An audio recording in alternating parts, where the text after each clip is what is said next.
We're going to jump right into John's next talk, how ECMO contributes to maintaining kidney dysfunction and casually participates in the development of AKI. And I hope you're also going to talk about how we can attenuate that, since we do a whole lot of ECMO, and I know you do too.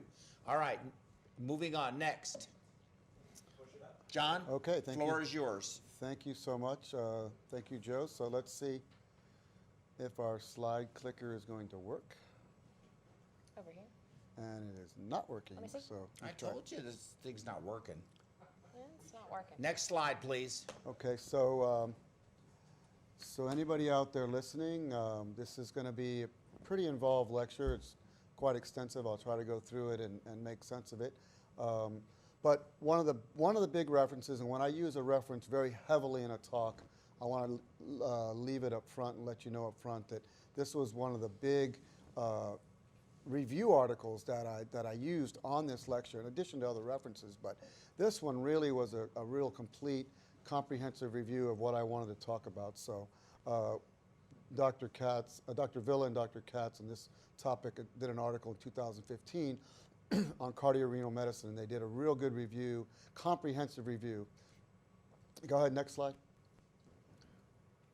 So what is the incidence of AKI and renal replacement therapy on ECMO? Just to give you some idea of what we're talking about. This was a paper in 2010, European Journal of Cardiothoracic Surgery by Dr. Jan and his colleagues, acute kidney injury in adult post-cardiotomy patients with ECMO.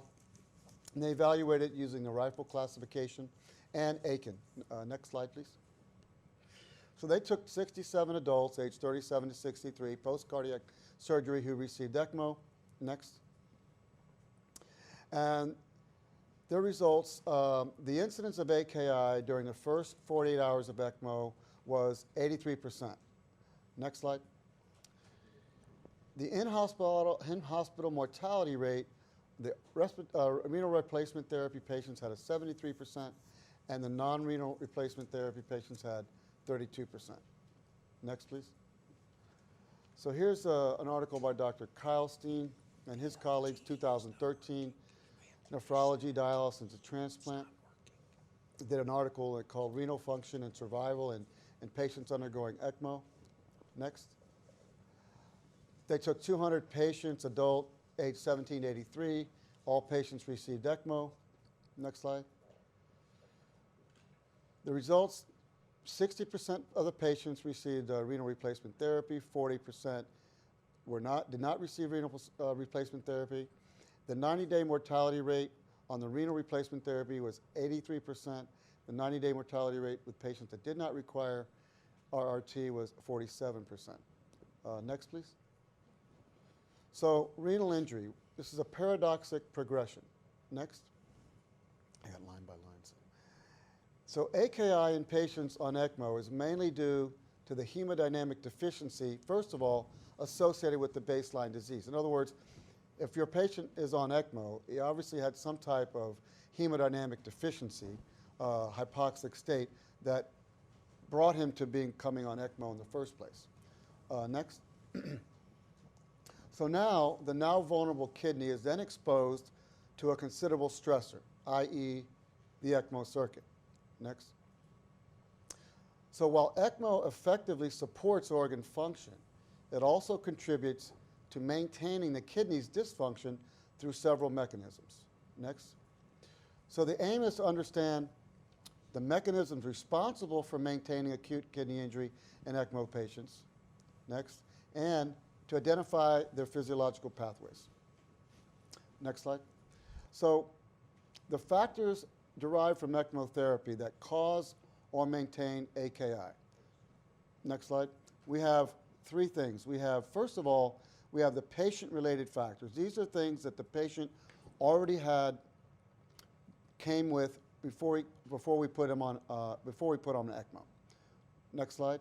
The second one is those things that occurred on ECMO, and those ECMO-related factors. And then the next slide shows the cannulation and access-related factors. All three of these we're going to look at individually and all the different things under each one that are factors that either maintain or cause AKI and related to ECMO. Next, please. So now let's look under patient-related factors. This is pre-ECMO occurrences. Next. So the patient history. A patient comes to us with certain risk factors. Okay, next. You can kind of go through these. Renal failure, diabetes mellitus, if they have that, hypertension, these are all risk factors, infection, anything with a elevated white blood cell count, COPD, left ventricular failure, all again leading to hypoxic states, possibly poor delivery of oxygen, peripheral vascular disease, if they're a smoker, if they have hyperlipidemia, and then finally, if most of our patients at some point in time received contrast either in the cath lab or during a CT scan actually, all these things, contrasts have an increase, a pretty significant increased rate of AKI. Next, please. So hypoxia due to the baseline disease, i.e. the reason for ECMO. It's a cardiac or respiratory failure, but it results in some type of tissue hypoxia, which is the reason why they came on ECMO. So next slide. So now, also pre-ECMO, what about the various pharmaceuticals that they receive? And there's so many of these are actually nephrotoxins. So we have NSAIDs and ACE inhibitors. Next slide. And those alter your renal autoregulation. And unfortunately, they alter it to the downside because they disrupt your renal autoregulation. We talked a lot about that yesterday. And it actually ends up being a detriment. So ACE inhibitors, people who take NSAIDs, some of us do that on a normal course of regulating our own blood pressure and so on. It does alter your renal autoregulation. Next, is it working? No? Okay. Diuretics and antiviral drugs. Many of these cause swelling and inflammation of the kidney. Next, vasopressors almost universally reduce renal blood flow because they vasoconstrict the afferent arteriole, which is the arteriole that leads directly into the glomerulus of the nephron. Then you have a lot of your antivirals, antibacterials, drugs, zoledronic acid, and your contrast, like as I mentioned before, all of these in some way or another are nephrotoxic, okay? And there's many more than what we could list on this slide, but this gives you a good overview of what the patient could have been on or exposed to even before we put them on ECMO. Next slide, please. So now we have the ECMO-related factors, those things that are maintaining or causing AKI while we're on ECMO. Hemodynamic factors, go ahead. Under that, you have delivery of oxygen, pulsatile flow, which is really, when we're on ECMO, we're going to talk about this, we have a mix of the native pulsatile flow of the patient and the non-pulsatile pump flow. Then we have reperfusion injury, because remember, the patient was ischemic, hypoxic, which led him to become on ECMO. So we almost always have some type of reperfusion injury, and a lot of times it's on a global scale, right? Next. So then we have in addition to hemodynamic factors, we have our hormonal factors. And that would be our renin-angiotensin system. We're going to talk about that. Atrial natriuretic peptides. And we also have then finally a big one, of course, the inflammatory response. So these are the general things we're going to talk about, ECMO-related factors contributing to AKI. Next slide. So let's look at the hemodynamic factors real quick. Delivery of oxygen. DO2, the formula, as you know, is blood flow times the oxygen content of the blood. What does that break down to? Blood flow being Q, the formula there, 1.36 times hemoglobin times saturation, plus a small factor with the PO2. So any factors which alter the DO2, which is blood flow, hemoglobin, arterial saturation, and partial pressure of oxygen, will have a direct impact on the delivery of oxygen to the tissues and will contribute most likely to AKI. There's a lot of studies done on delivery of oxygen and AKI. So just to give you some idea, somebody was asking earlier about what should the hemoglobin be. Well, if you're anemic and it's hurting your delivery of oxygen level, you're going to have a propensity to AKI. Any low flow state, vasopressors almost always constrict in the worst possible place when it comes to the kidneys. Any low cardiac output syndrome, Go ahead. Hypoxic state, emboli, hypovolemia, hypotension. Just to give you some, there's a long list of these. But anything that detrimentally affects the delivery of oxygen. Go ahead. So now let's look at what I call the interplay of the native pulsatile flow and the non-pulsatile pump flow of the ECMO. The significance of pulsatile flow in renal perfusion is well documented. However, it's a little bit poorly understood. But here's a paper by Dr. Ashkenazi, who did one in Clinical Journal of American Society of Nephrology 2012, and also Dr. Nemoto down in Annals of Thoracic Surgery in 2003, and their conclusions were very similar. In hemodynamically stable patients requiring VV ECMO, where the patient's pulsatile flow is still native, the native pulsatile cardiac output maintained minimal negative deleterious effects on renal function. Next one. So, next slide, interplay of native and pulsatile flow. Many studies have demonstrated there is a benefit of pulsatile flow to the kidneys and a reduction of AKI, but we don't really fully understand why that is. When you compare cardiopulmonary bypass to ECMO, in ECMO we often have the advantage of providing a shared circulation, as I said, patient's native heart combined with the ECMO pump. But so due to this interplay between the pulsatile native heart and the ECMO pump, we can often have the benefit of some amount of pulsatile flow, and this does tend to reduce our AKI. So you can see there where the red arrow is that we don't have the perfect pulsatile flow because we have a patient who we're supporting non-pulsatile, and they also are contributing to some pulsatile flow. But even this amount has shown to be a little bit of a benefit in reducing AKI. Next one. So let's look at reperfusion injury following the ischemic event that led them to become on ECMO. Now, I just put this as a right in the middle of the center of the slide. Reperfusion injury is the most major cause of AKI. We talk about this a lot, right? Reperfusion injury, what is reperfusion injury? Reperfusion injury is caused when the blood supply returns to the tissue after a period of ischemia or anoxia. Now that sounds like the perfect thing. If you're ischemic, let's fix the problem and return a good blood supply. But it's paradoxic.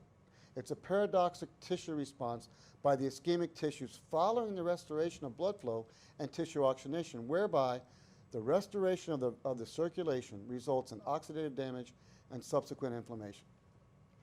So it's the excess production of a reactive oxygen species that is the critical factor in the genesis of reperfusion injury.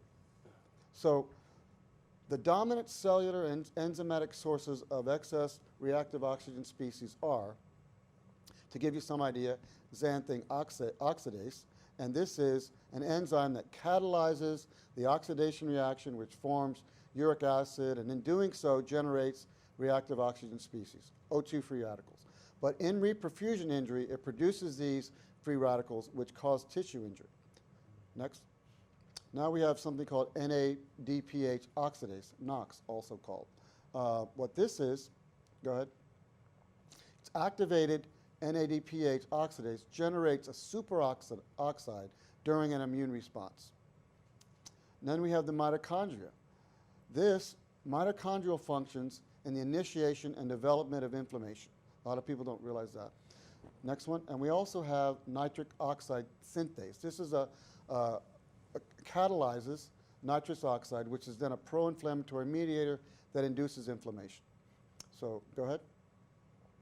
So reperfusion injury following an ischemic event, what is the pathophysiology of this?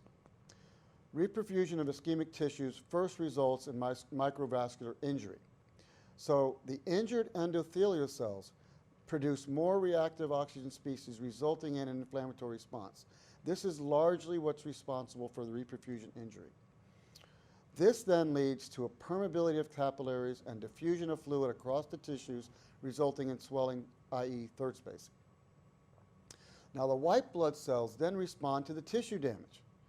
This then releases a whole host of inflammatory factors, interleukins, free radicals, cytokines, macrophages, platelet activation, complement activation. The white blood cells then bind to the endothelium, obstructing small capillaries, leading to more ischemia. Okay? Now, what happens on ECMO?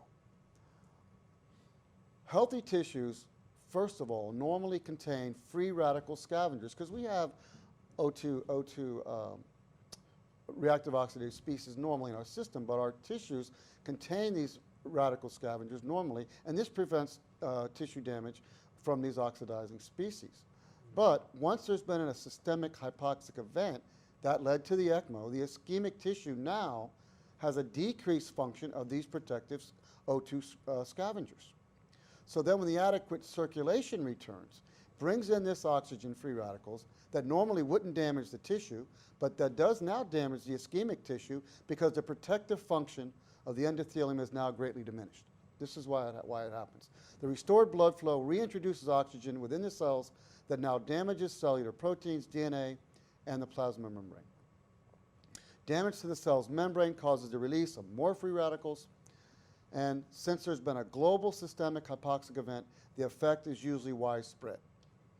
Okay, so this is why it's such a large inflammatory response. So this results in a massive inflammatory response, which then incites interleukins. These are cytokines that upregulate the immune response and inflammation.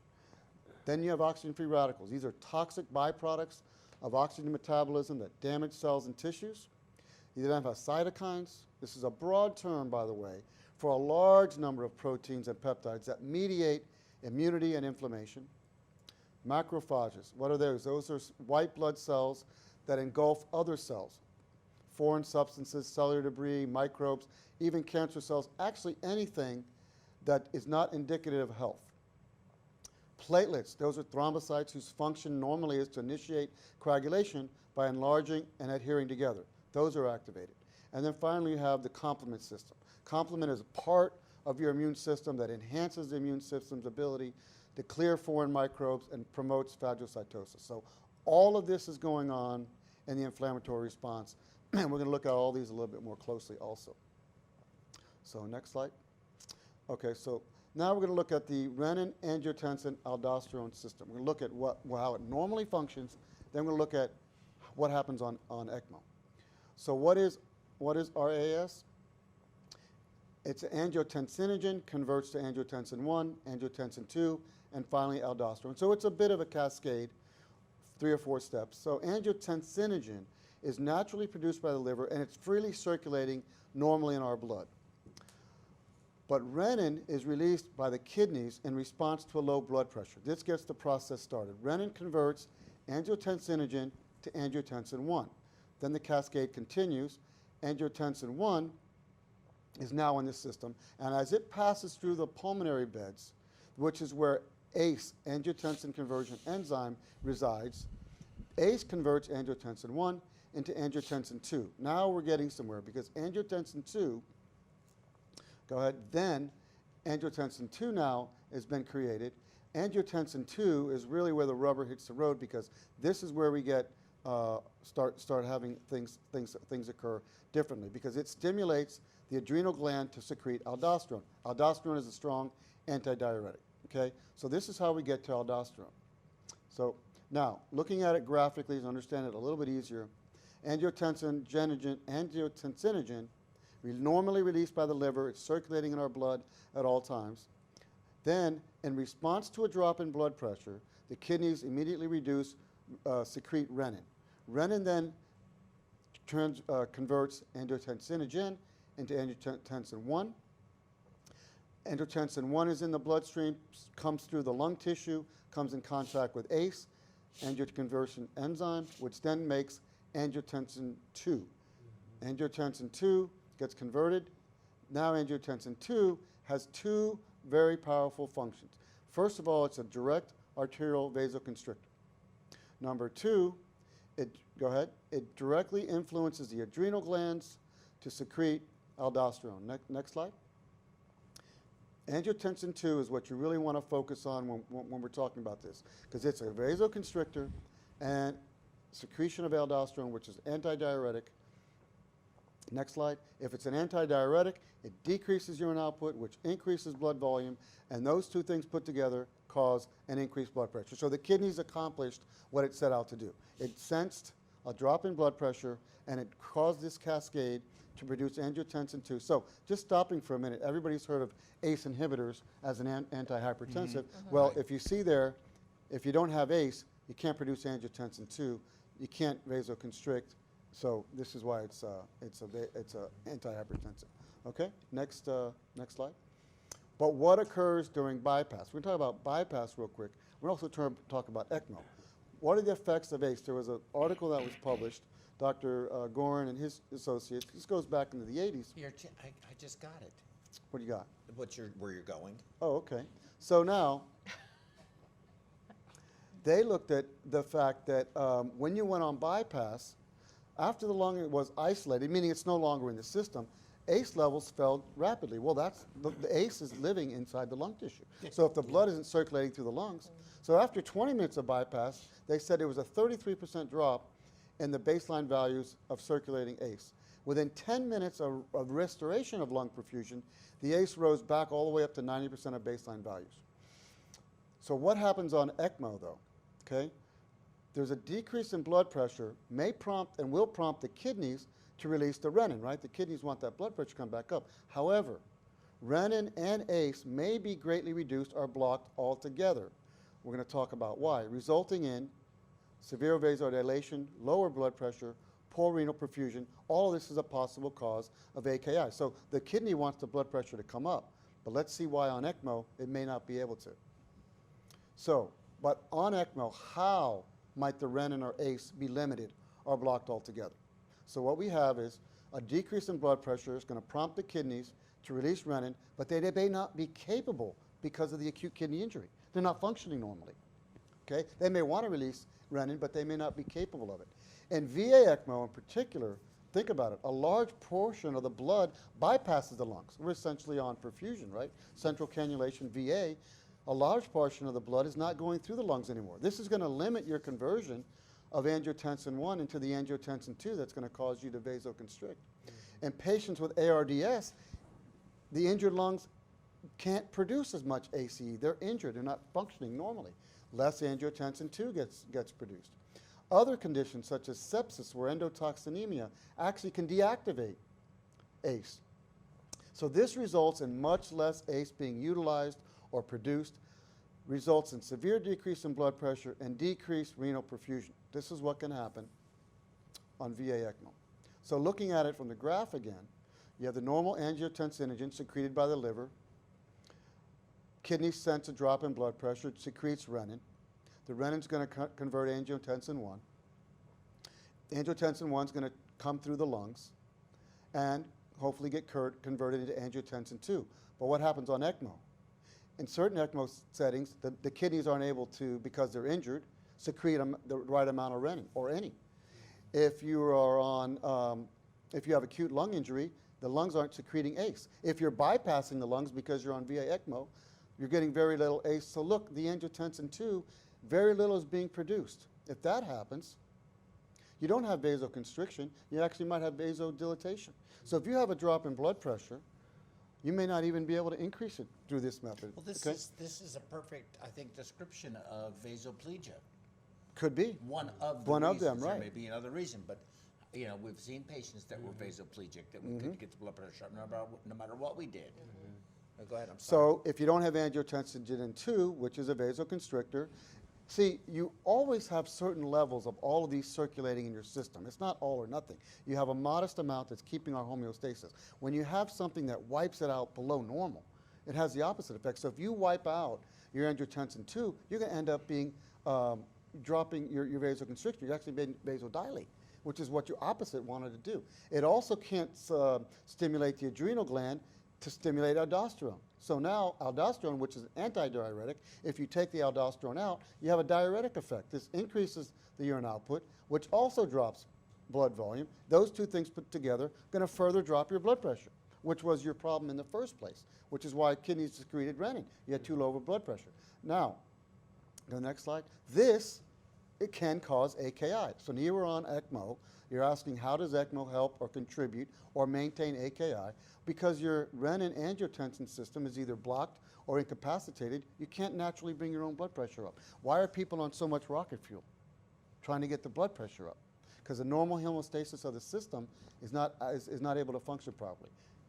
Kidney injury, lung injury, not able to produce the normal angiotensin system. Okay, next. Let's talk about, Joe, I know you love this topic and you asked me to talk about this. And this is something I think ignore it. perfusionists forget about. I have forgotten about this in my career. Atrial natriuretic peptide. Let's talk about what happens with this and what it is. ANP is secreted by the cardiac muscles of the atria. 80% of it's in the atria. We have some in the ventricles, but let's focus on the atria. These cells contain stretch receptors which respond to increased atrial blood volume. That's their job. You have an overdistension and they're going to be responding to that. So ANP, atrial natriuretic peptide, it also directly innervates the kidneys. Doesn't have to go through a cascade process. It sends signals directly to the kidneys. The main function of ANP is to cause a reduction in intravascular volume by increasing urine output and causing vasodilatation. Okay? Now, so ANP acts directly on the kidney to increase urine output in 3 ways. Let's look how it does it. It directly dilates the afferent arteriole, increasing blood flow through the glomerulus, therefore increases GFR. It also has an effect on the permeability of the glomerular tubules. Not only does it increase GFR, it's increasing their permeability as well. That's the effect of ANP, which really increases in urine output. Okay? Then it inhibits the renin secretion system. If it does that, you have an inhibited production of angiotensin II, which then, instead of being a vasoconstrictor, your angiotensin II levels drop, wear off, you end up in vasodilatation. Again, remember, the ANP is responding to an overdistension. It thinks there's too much blood volume on board. So it's going to work to decrease the production of aldosterone, which then increases urine output, i.e. decreasing the volume overload that it thinks is going on. Then, but at the same time, constricting or dilating the Right. afferent arteriole so that you get more renal blood flow for that same blood pressure. right. Okay, so go back one. So now we're going to talk, go back one. Oh, actually you went forward. Okay, keep going. Yeah, forward. So now, but what happens on ECMO or bypass? Because remember, we're cannulating normally, right? Cannulate the right atrium on bypass. So what is happening with this? Because this is a system that responds to an overdistension of volume for the most part. Since atrial distension is the stimulus for ANP release depends on the distension of the atria at any given moment. It's going to fire or not fire, right? So either you're going to have ANP secretion due to an elevated atrial filling pressure, which could be elevated blood volume, or could be right heart failure, or you're going to have ANP is very greatly reduced due to a low atrial filling pressure, or in the case of bypass, maybe even a negative atrial filling pressure, because you got the cannula there, right? So this will be either low blood volume or venous cannula drainage issue, right? So due to any number of factors in ECMO or cannulation volume management, you could have atrial distension, you could have atrial negative pressures on a cannulation or anything that's going on at any given moment. And this can change moment to moment on bypass, right? Or on ECMO. So go to the next one. So now, this is what we're looking at. If there's an elevated blood volume in the right heart, an elevated blood volume in the right atrium due to right heart failure or volume, there's an atrial distension and substantial ANP release because it wants to decrease. So dilation in the arterial, afferent arteriole, Joe, increased GFR, increased the pump permeability, it also has that effect, decreases aldosterone production, decreases angiotensin II production, which then, both of those increase urine output, which means decreased blood volume, and then finally, vasodilatation. So if you have an overdistended right atrium, the ANP says, this is what we need to do, lower our volume, vasodilate, I don't need to be distended. I'm overfull, right? Okay, now, if there's low blood volume or negative venous drainage pressures, which now we're getting to, for example, on bypass, there's atrial relaxation and no ANP release at all. What happens there? Constriction of the afferent arteriole. That's decreased perfusion of the kidney.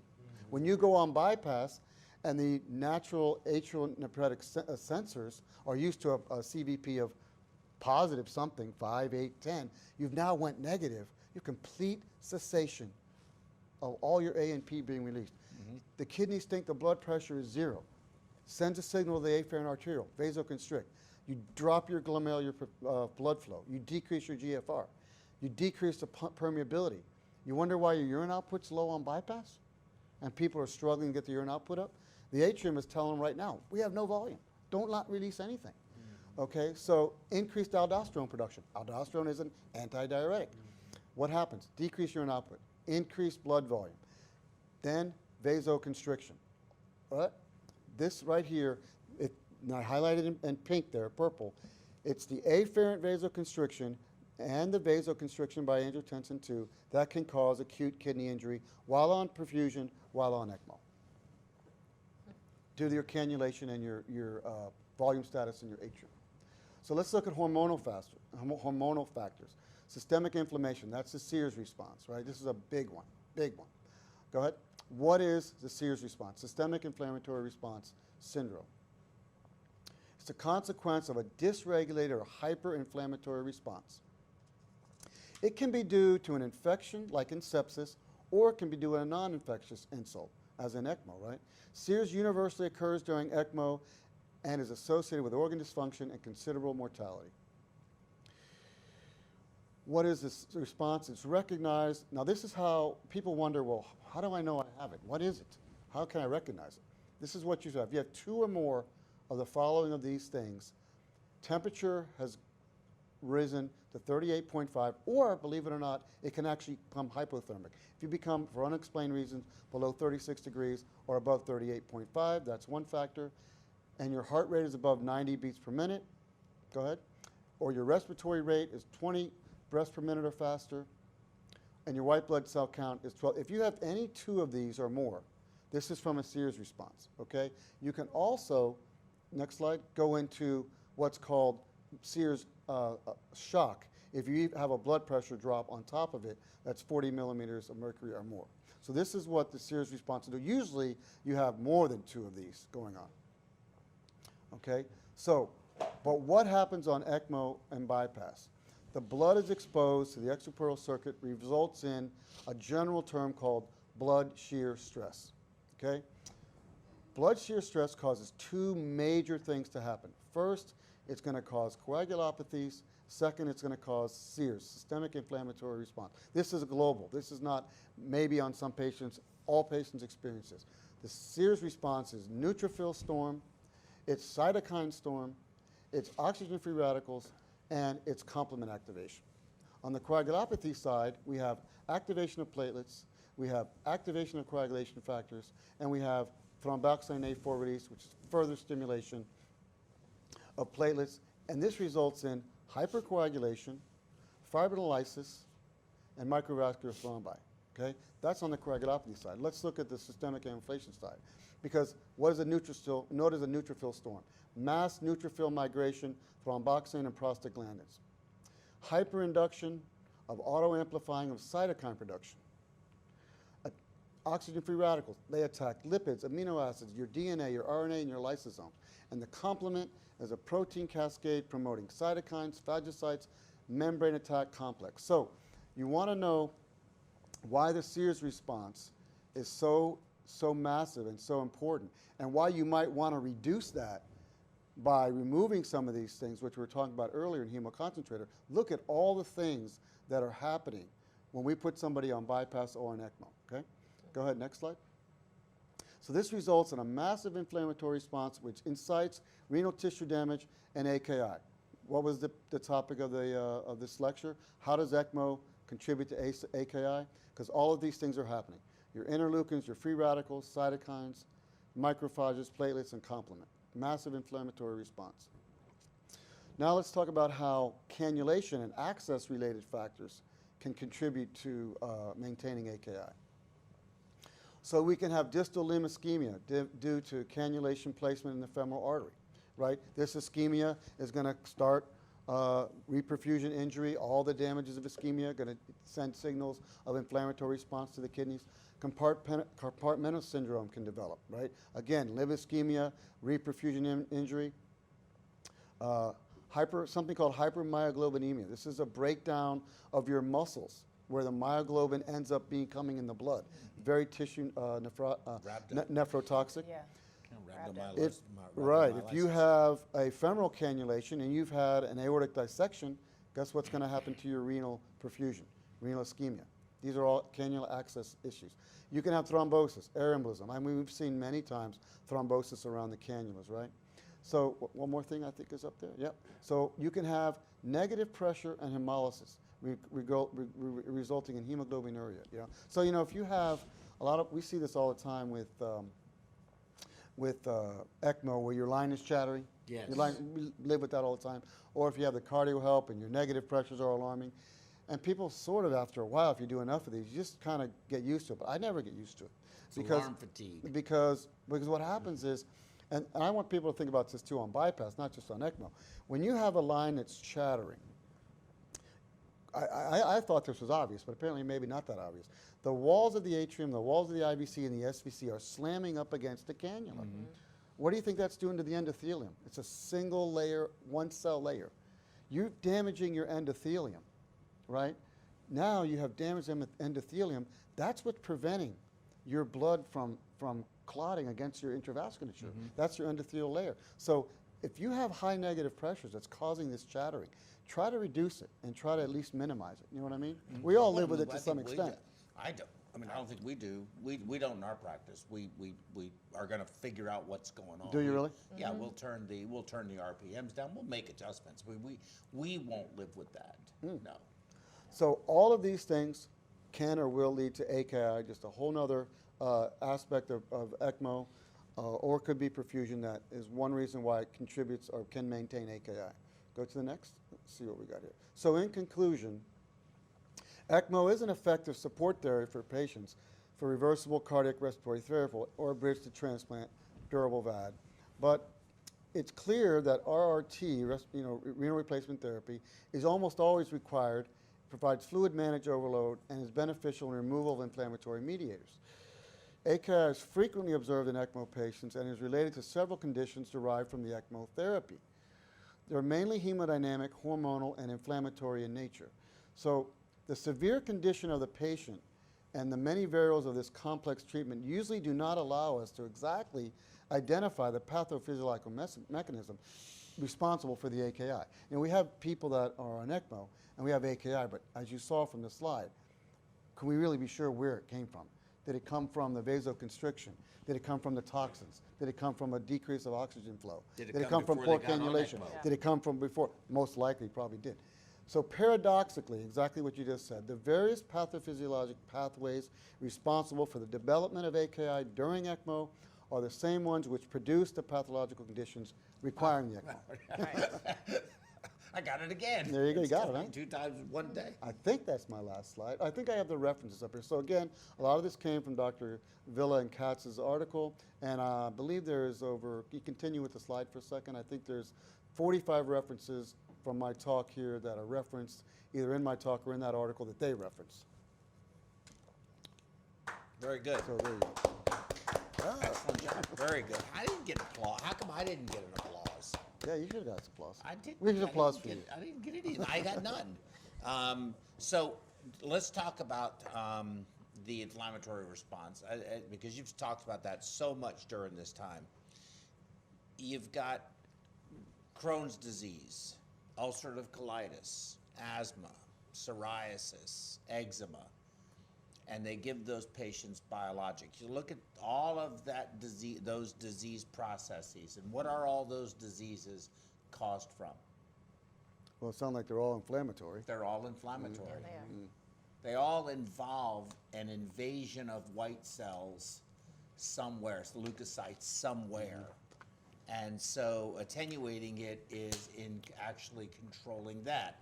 You know, the most recent, thing with asthma and eosinophil invasion or high level of them in the lung, and that's what it blocks. So, we see this all the time, but for some reason, it's we see it being treated for these various diseases, but in the acute setting, it's really not that. Now, I don't think it's just that well understood, but we used to have Xigris. Does anybody ever remember Xigris? Do you ever remember that? That was supposed to attenuate for septic shock and for systemic inflammatory response syndrome, SIRS, using that, but it failed miserably to stop. But it was to block the massive infusion or invasion rather of white leukocytes into the various endothelial layers and cause that global ischemia that you'd see from essentially that, like pulmonary problems and so forth and so on. So, and that's what it was for, was to block that leukocyte invasion into the cellular walls. But it didn't work. That would have been great. I wonder how much, I know, I wonder how much aprotenin actually did benefit in that result with kallikrein inhibiting units, you know, that it had. And how much of that medication actually did cause AKI, now that we look at this, you know, retrospectively, and how we're better understanding AKI now, you know. And it was always funny to me because the guy from Duke, I think his name was Dr. Smith, I had gone to a lecture that he was doing where Bayer was paying him to give a lecture on the benefits of trasolol or aprotenin, and at the same exact time he gave that talk, his paper, along with the other Duke representatives, was being published, denouncing aprotenin as a cause of acute kidney injury, so causing renal failure. So I thought that was always somewhat of a contradiction for him, but you know, I guess money talks. You know, that's the way it is.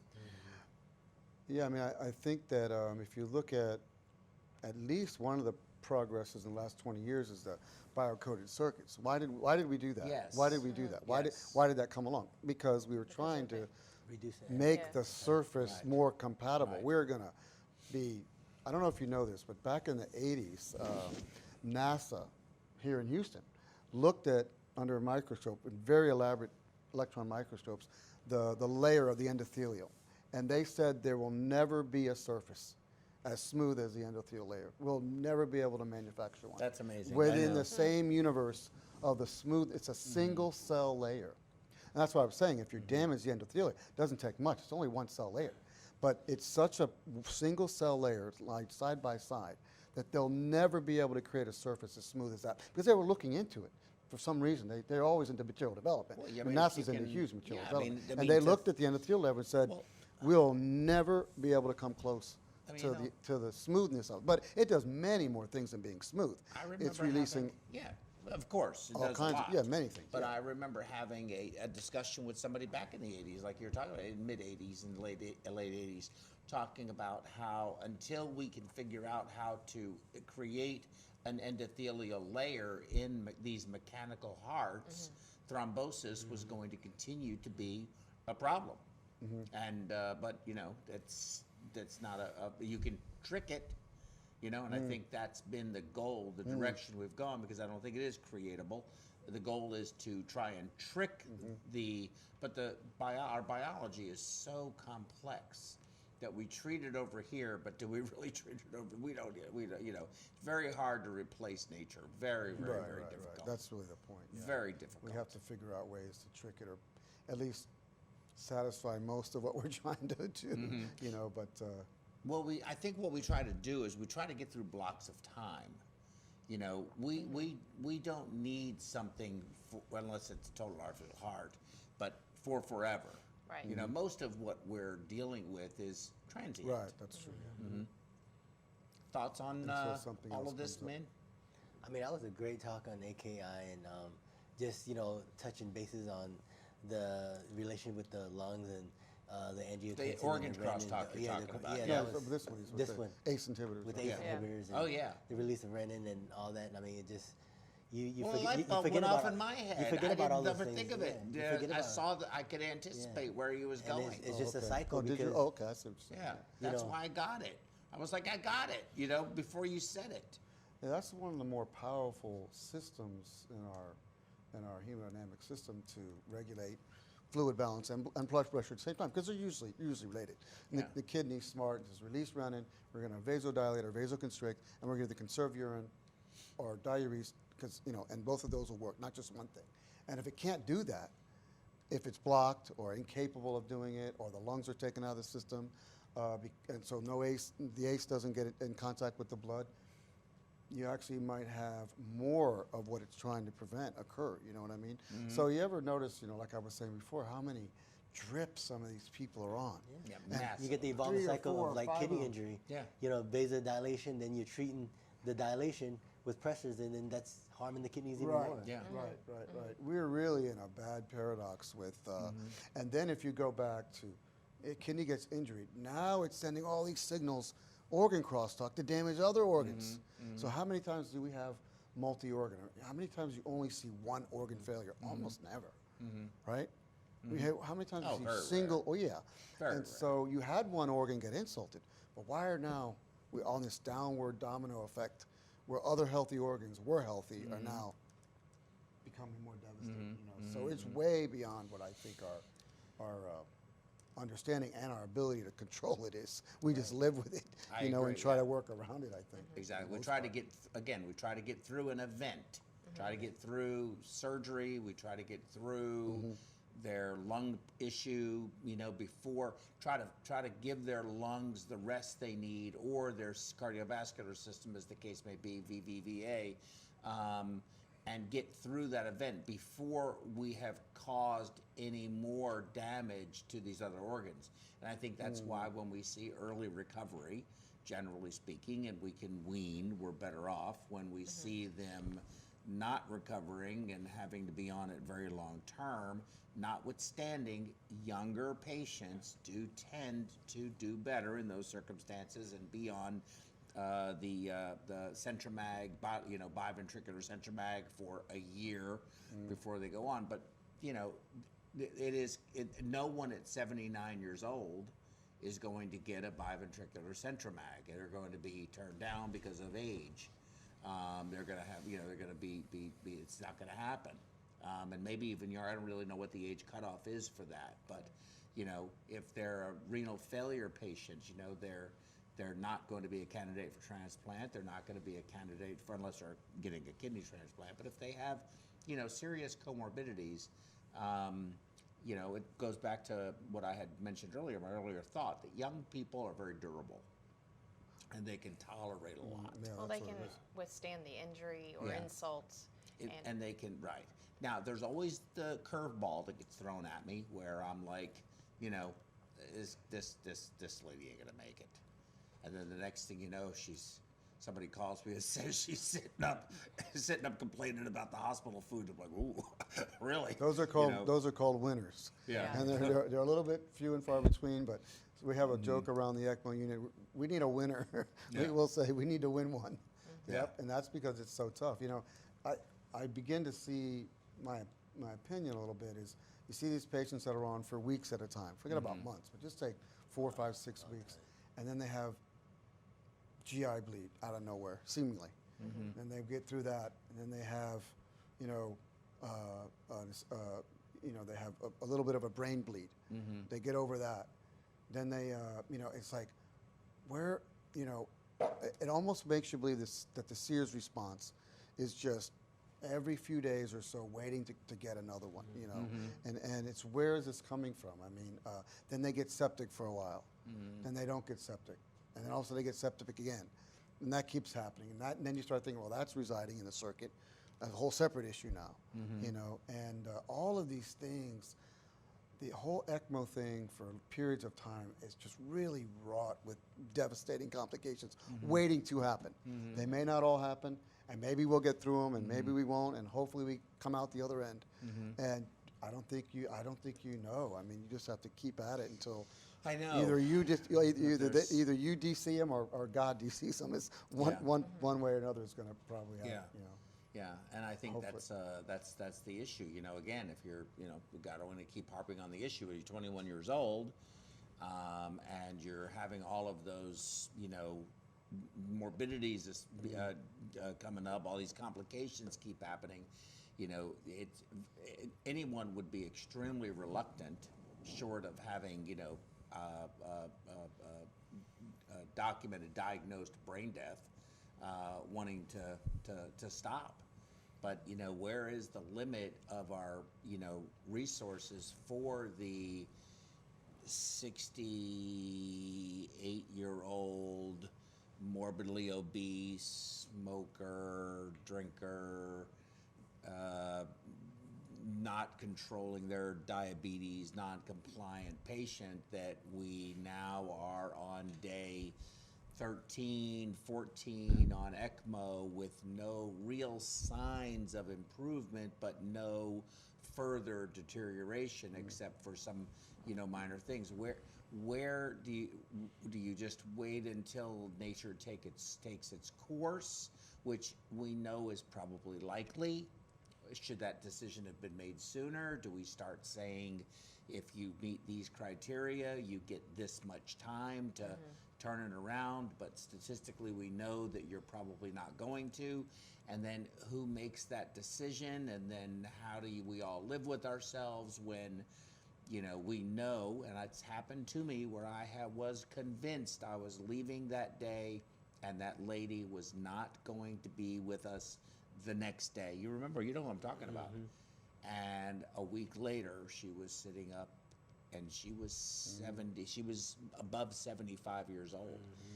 And that gave me a lot of pause, man. I was like, ooh, I'm not predicting anymore. I quit predicting. I'm not going to the horse track. So, and you've seen that. Yes, I have. But we've also seen where it's obvious. Right. Oh, yeah. I wanted to circle back a little bit to the inflammatory response and your experience, especially since you've traveled a lot, with the use of RRT, and why aren't we doing that all the time? If we know all the benefits that it has, why are we waiting until we are seeing a failing kidney to implement that with ECMO? Well, in our particular hospital, they get it almost right away. About 80–85% of the people, they get it almost right So away. you have it as a standard of care. You Just- get just ECMO and about. you get that. You better have really healthy kidneys. Otherwise, you're probably going to get some form of, even if it's not. But even if you have really healthy, 24/7? even if you Yeah, have really well- healthy kidneys, all the inflammatory things that are going on. If you had healthy kidneys, you're now doing so much damage to them, which Right. you've now shown Right. is going to do damage to all other sorts You're of absolutely- organs. you're That is an absolutely right. excellent point, You're absolutely Tammy. right. You're Very absolutely good right. point. And And you may actually have just touched on something that is, if you were to put together some type of study or incentivize other people to do that, 5 years from now, we would look back and say, we should have been putting everybody on RT. Why weren't we doing that? And we Right. do that now. If you're old as me and Joe, we look back on the 80s and 90s, and believe me, today feels like the 80s and 90s. We thought we were doing everything we knew was right. When you've lived long enough, you look back and go, why were we doing that? Why were we doing this? We thought we were doing right. That's going to happen again and again and again and again. So what you I just think touched this is on, going to be a major point yeah, that we what look you just at. touched on, I think, is brilliant, because we're learning that the kidneys. You talk about young people tolerating stuff. The kidneys are not able to. I mean, there is some conditioning, like you said, they're adaptive, but most of what we're doing is so sudden, so abrupt. The damage happens, and we're in a big downward spiral that we hope we can get out of, and sometimes we do, and I would say most of the time we don't. At some level, we don't get out of it. I agree. Let me say to your point about we used to think we knew what we were doing. I want to say that, and then I want to address your issue about the continuous. I'm going to say CRRT versus RRT, because I do think there's a very strong distinction. We have to be very careful. I think. Just generalizing. Yes, Right, but I like to say CRRT because I do think in these kinds of patients you're talking about, intermittent, the kidney works. How often are the kidneys working? They're working all the time. All the time, 24/7. They don't stop. So I think in a chronic dialysis patient, it makes sense. They've adapted. They go to the clinic. They get cleared. For the acute patient, it doesn't make sense. Because their kidneys aren't used to that insult, and they have no idea what to do with it when they have the therapy and then they don't have the therapy. Right. So I think having continuous therapy just makes more sense. Otherwise, you have the typical peak and trough of whether it be metabolites or it's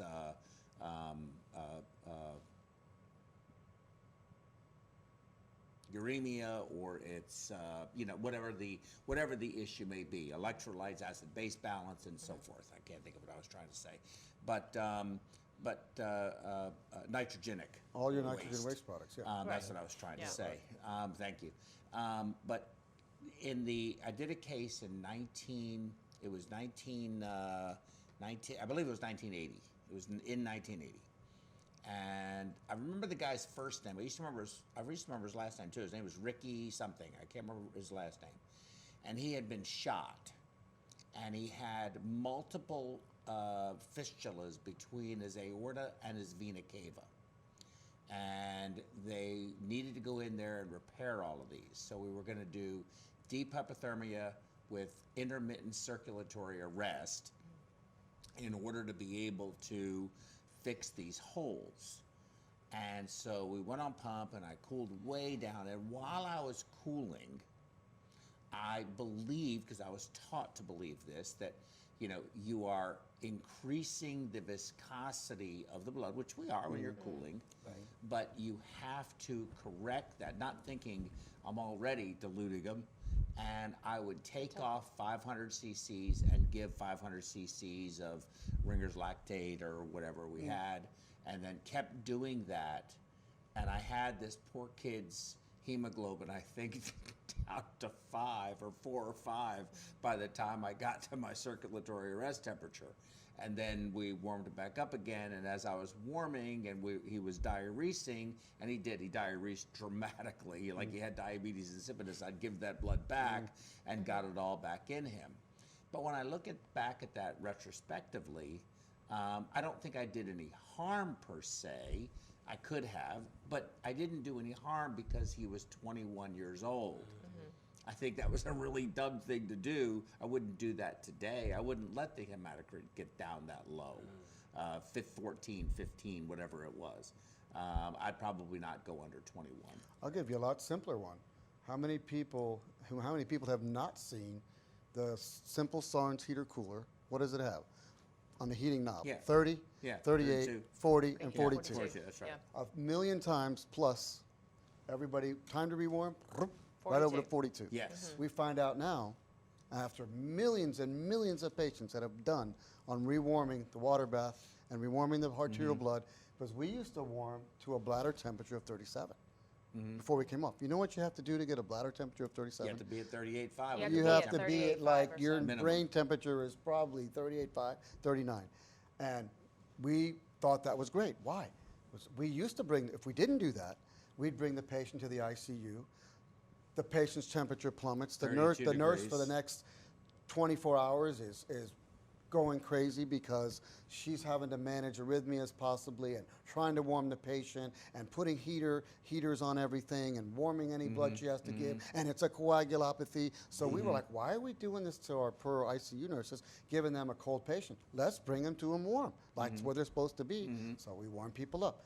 How many decades of that did we do? A lot. Many decades of that. A lot. Nobody saw there was I anything was wrong with it. still doing that 15 years ago, dude. Yeah. Well, even when I graduated, it's not that long ago, 17 years ago, from Texas Heart, that was a novel idea. I remember hearing a presentation about the relationship, just in general, to the damage it was doing to the brain and the arterial oxygenator temperature, not going above 38, just from that perspective. And I remember hearing that talk, and a lot of people in the audience, doctors included, this is not true. We need to warm the patient. So it's a new idea. And Isn't that amazing? I say Yeah. that because your thought about putting people, even if they don't have poor kidney function, the benefit of removing, you saw the slide. I mean, how elaborate, you could, You remove all there's of so much stuff going on with your Sears response. And it keeps growing like a tree. And I probably could have grown 10 more branches, taking each one of those out. What does that mean, cytokine storm? That's hundreds of other things. What does that mean, neutrophil storm? That's hundreds of other things. What is the oxygen-free radical storm? That tree could have grown all the way out to your backyard over here. So if you're able to take something and reduce the Sears response, whatever it is, I don't know if it's, could be hopefully come out with many other things. You're not going to, one of the biggest things happens is a kidney injury. And so if we just say, well, these guys' kidney's fine, let's not take any, maybe we're making a big mistake. I think we probably one day we'll find that out. Possibly. I bet Yeah. that's a good possibility. Well, with that said, I'll say this, that it's humbling to be around you really smart people. And I think that, you know, I learned from these courses that we keep doing, really the biggest lesson for me is how little I actually do know. Yeah.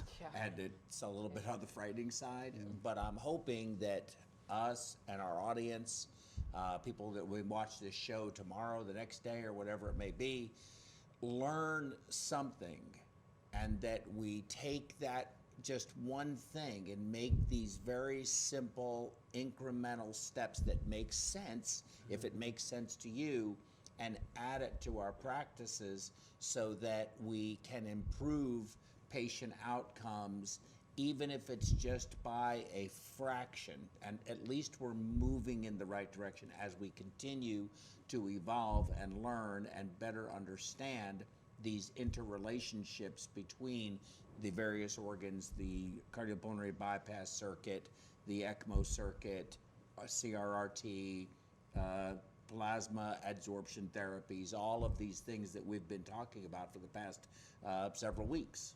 And so that's what I think. What are your final thoughts? Well, I'll give you one more because it's really kind of a thorn in my claw. And we're going to look back on this. I think it's a thorn in your side. Thorn in my, claw in my thorn. Yeah, that Yeah. makes sense. I think we look back on this too. Think about it, Min and Tammy and Joe. How many times have you said or walked up to an ECMO patient, or we're getting ready to do an ECMO, and we're deciding on what circuit to use, and we'll say, well, let's use this because it's coded. Let's use the cardio help because it's biocoded. And then you realize, oh wait, it is all except the cannulas. What do you mean all except the cannulas? Now we've just negated a big benefit of what we just, and we're living with this every day. All day, every day. People say, we don't have to be heparinized because and I say, all except the cannulas. So this is like running a marathon, right? And you get 100 yards before the finish line, I'm going to stop here. I'm not, and you haven't accomplished anything because you stopped short of the finish line. So, you talk about, demonizing one product or another. Why don't we get on the manufacturers to say, why are you giving us cannulas that are uncoated? You have the technology, you're doing it with your other products. Why are we, you know what I'm saying? So if you look back at this 10 years, you think to myself, why did we accept that? Why did we accept that we can accept just the cannulas? Because every time we had, not every time, but if you flow below 2 liters on your ECMO circuit, you begin to get worried that if you're not giving heparin, why? Yeah. Why? You get Because real you might anxious. clot off. Where is the #1 place you clot off? At the cannulas. How Yep. primitive is this idea? But we're living with it every I've day. seen it happen many times. Yeah. People put the cannulas in, So they don't have the wh- heparin in. why are we- and next why thing do we you know, accept you this? can't flow You can't because flow it's 'cause there's- clotted. yeah, Why do you're we not getting accept any this? It's drainage. absolutely right in front of our face. It's as obvious as you can imagine, but we live with it every day like it's fine. It's a simple fix, right? Coat the cannulas. Tell the manufacturers. Coat the I cannulas. understand one manufacturer does. Is it Medtronic or somebody now? I don't has know. heparin has biocoded. I don't know. Yeah, somebody does. I just heard it the other day. They have biocoded. I'm not sure. not But sure you know, about you have the Protect Duo, the Crescent, all these different ones Yeah, come maybe out. the Crescent, yeah. I don't And, know, but I don't Yeah, know. I don't know. I thought I heard the other day The that Crescent? Medtronic The has- Crescent? Well, the Crescent's the new Medtronic, right? Right, Yeah, right. I don't Somebody know. said Medtronic has biocoded cannulas. I don't know that much about it, That's but Yeah, I don't know. That's a great idea, though. That's but a it's great kind thought. of silly when you look It back at is. it, right? Right. One thing's coded, but the We've had the technology I for think that- over 20-something years. I think we could have this same final thought to any of it. It's not just part of the picture. You have to look at the whole picture.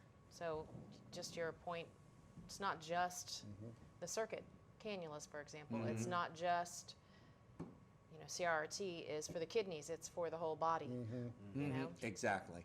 No, I think exactly. that's how it should be looked at. Yeah, That's a very good All point. the organs, yeah. Were those your final thoughts? my final thought. Min, your final thought for the day?